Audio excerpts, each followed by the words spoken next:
Usia sudah kepala 4. Tabungan untuk pensiun nantinya masih belum terkumpul dengan baik. Mau investasi tapi takut resikonya tinggi. Tapi tenang, melalui video kali ini saya akan memberikan beberapa tips untuk investasi yang minim resiko, terutama bagi sahabat-sahabat yang usianya udah 40-an tahun ke atas. Tetapi tentunya hal ini juga valid untuk Anda dan semuanya yang masih muda belia. Dan bagi yang belum subscribe, saya ingatkan segera jangan tunda-tunda lagi ya, klik untuk subscribe, karena di video-video yang akan datang saya akan memberikan banyak tips-tips yang lain mengenai bagaimana kita investasi yang lebih aman, tentang tips-tips kesehatan, dan juga untuk usaha sampingan, dan bisa jadi itu bisa dijadikan usaha utama bagi kita semuanya. So stay tune.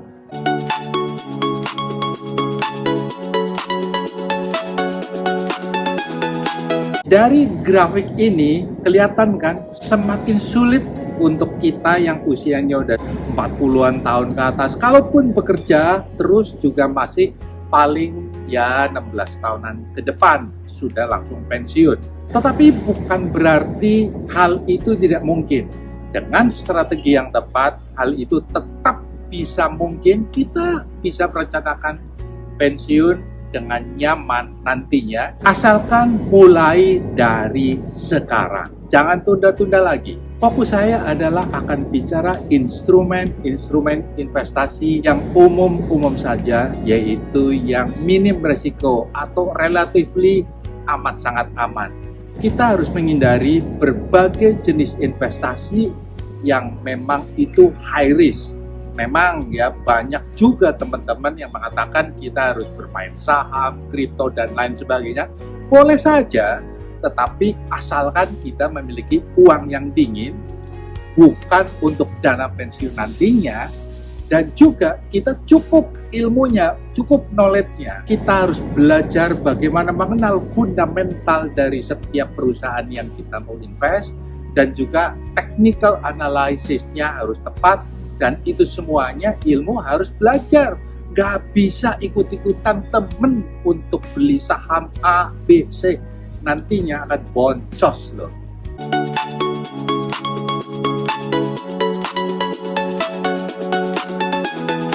Kita masuk bagian yang kedua. Bagian yang kedua, saya akan berbicara tentang deposito dan juga reksadana pasar uang atau RDPU, dan juga reksadana pendapatan tetap atau RDPT.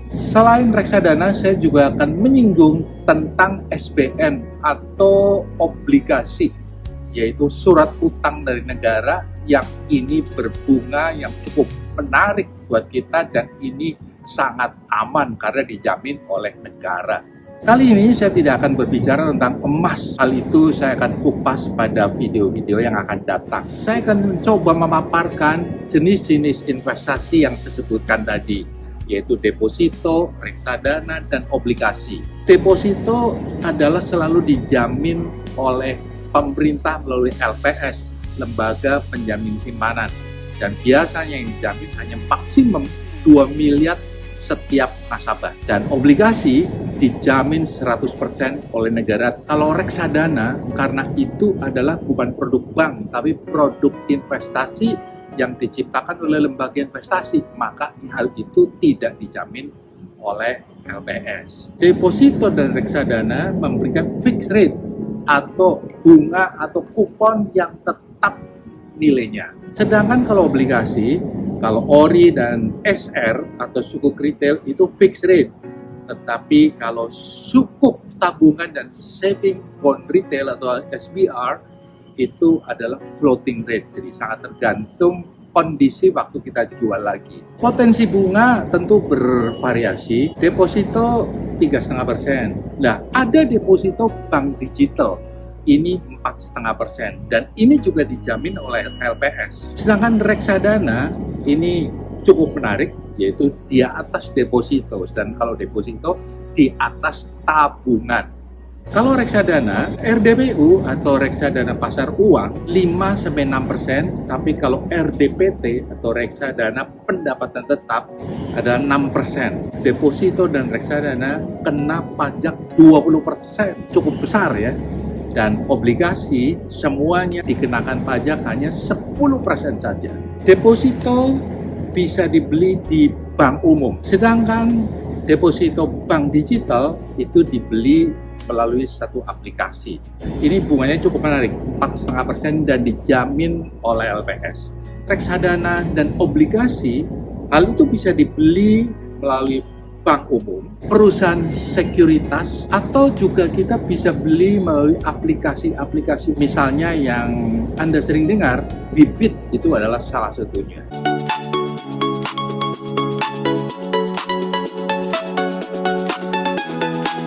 Kita masuk bab ketiga, yaitu strategi alokasi dana.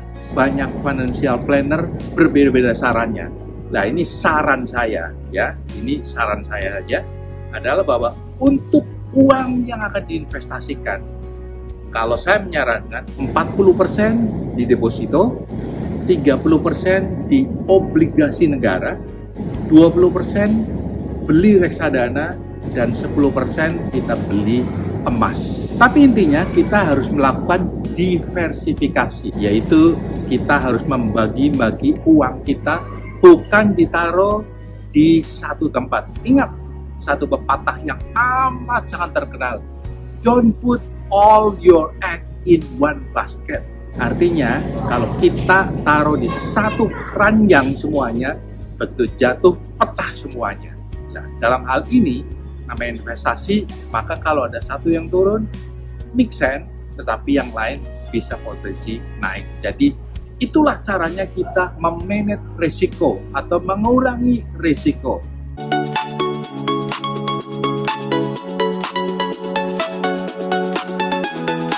Hal keempat, saya menasihatkan terutama bagi Anda yang usianya sudah 40 tahunan ke atas, maka harus ingat hal ini.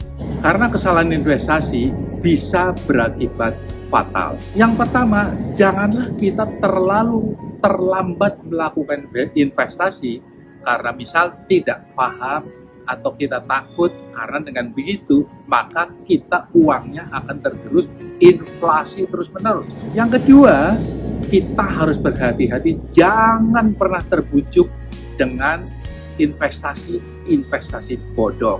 Misal karena diajak oleh teman WA, teman main, dan akhirnya kita ikut-ikutan dan merasa investasinya berkembang, tambah uang lebih banyak, akhirnya lebih banyak lagi, dan begitu bus hilanglah semua uang Anda. Harus hati-hati dengan investasi bodong ya. Pada video yang akan datang, saya akan khususkan untuk bicara tentang investasi bodong, ciri-cirinya apa, supaya kita bisa menghindarinya, karena ini penting sekali. Hal yang ketiga adalah kita harus disiplin dalam berinvestasi. Disiplin ini maksudnya adalah bahwa kita harus menyisihkan dari uang gaji kita, penghasilan kita, berapa persen yang kita mau masukkan sebagai investasi. Janganlah kita bulan ini investasi, bulan depan tidak, bulan depannya investasi, bulan depannya 2-3 bulan tidak. Biasa orang-orang kita nih, penyakit utamanya adalah sulit untuk disiplin. Ingat, potong langsung setiap bulan.